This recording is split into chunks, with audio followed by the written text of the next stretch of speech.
Motivation, create a creature to match or even surpass the powers of God itself, is a treacherous territory to confront.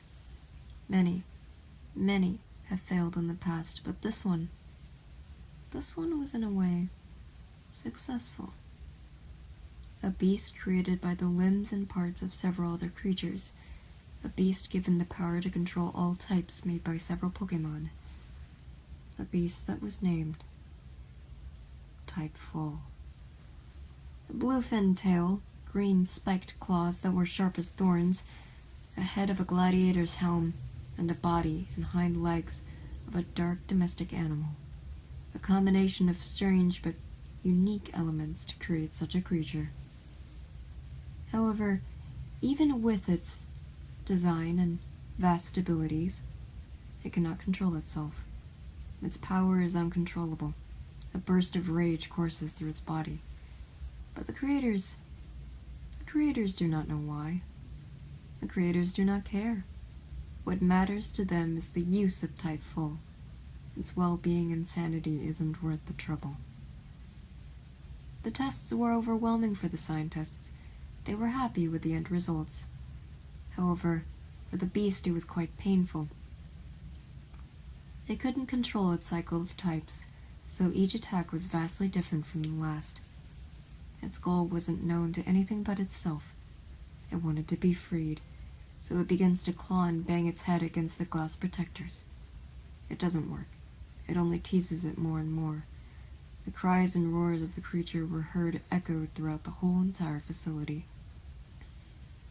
The more it tries to escape, the more damage it causes to itself. The vision of it starts flickering, and its outrage does not end. Each type change is swift and unpredictable.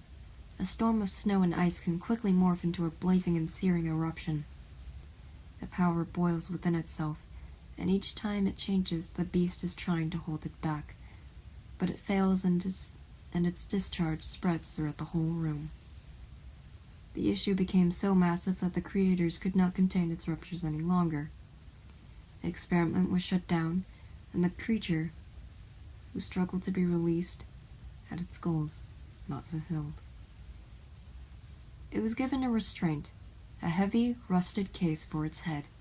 It disabled its functions in controlling types, lowered powers, and it made it even more aggravated. But something odd happened to its form while this limiter was attached to it. The coat darkened, and its movement was unbalanced. It moved slowly and dragged itself backwards while its head moved behind. It kept slamming its form against the clear crystal shield. Not only did it want to escape its actual prison, but it wanted to escape his physical and mental prison. After a couple more hits, the beast finally broke free. But in its action, it unintentionally ended another person's life. The scientist was unaware of its leaping form, so they were clawed and slammed onto the floor. Gaining another one unconscious, the creature began making its way out of the facility and near the exit.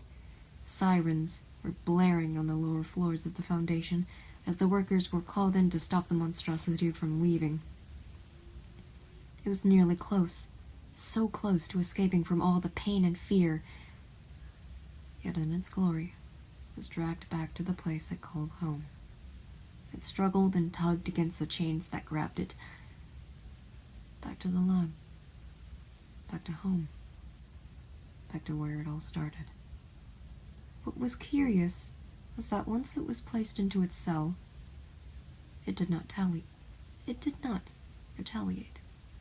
It did not move, did not speak, didn't do anything. It lost all hope. There was nothing. Nowhere to go. The subject was to be copied and a retry was to be issued. The rest had all failed. So like its predecessor, it was contained and it was left to rot. The beasts were a failure. Failures that had no control. Failures that were left behind.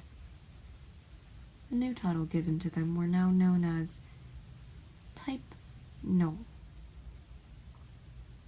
It's been years since anyone has paid attention to them.